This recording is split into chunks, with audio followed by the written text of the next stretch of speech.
15 August स्वातंत्र्य दिन भारताचा, आणि त्यातही आपले शहराचे प्रथम नागरिक महापौर रवी भाऊ लांडगे आमचे लहान बंधू, त्यांचा वाढदिवस. खरं तर मी भाग्यवान ह्यासाठी स्वतःला समजतो की मी 1992 सालापासून आणि त्याही अलीकडं म्हणजे 86 पासून सर्व महापौर मी पाहत आहे. खरं तर प्रत्येकाची कामाची शैली ही वेगळी असते, आपापल्या पद्धतीने काम करत असतो.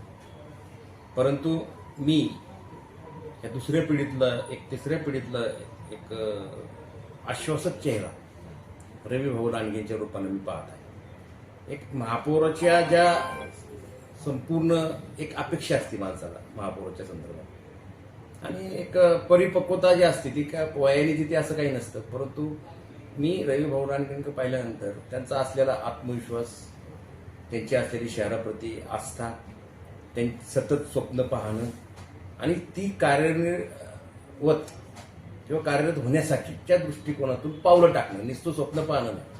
आणि सर्वात त्यांचा चांगला गुण की एखादी चांगली गोष्ट ते ऐकून घेतात, समोरच्याचं संपूर्ण ऐकून घेतात, आणि ते सर्वात चांगला गुण तो असतो. कारण कसं प्रत्येकाला वाटतं महापौरांनी माझं ऐकून घ्यावं.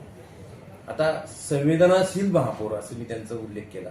त्याचा आत्ता तुमच्या लक्षात आलं असेल की आपला वाढदिवसाचा खर्च कमी करून जे आता मोशी दुर्घटनेत मृत्यू पडलेले आहेत त्यांना 1-1 लाख रुपये स्वतः देणं मदत म्हणून, मला तुम्ही सांगा आजपर्यंतच्या मला न पाहणारी घटना आहे, म्हणजे आम्हाला देखील अंतर्मुख करणारी ही घटना आहे. आणि म्हणून मी अशा या महापौरास उदंड आयुष्य लाभो असे शुभाशीर्वाद देत असताना त्यांच्या आयुष्यातील सर्व महत्वाकांक्षा जे काही त्यांची स्वप्न असतील ती पूर्ण हो अशी मोरेचरणी प्रार्थना करतो आणि त्यांना पुन्हा एकदा शुभाशीर्वाद.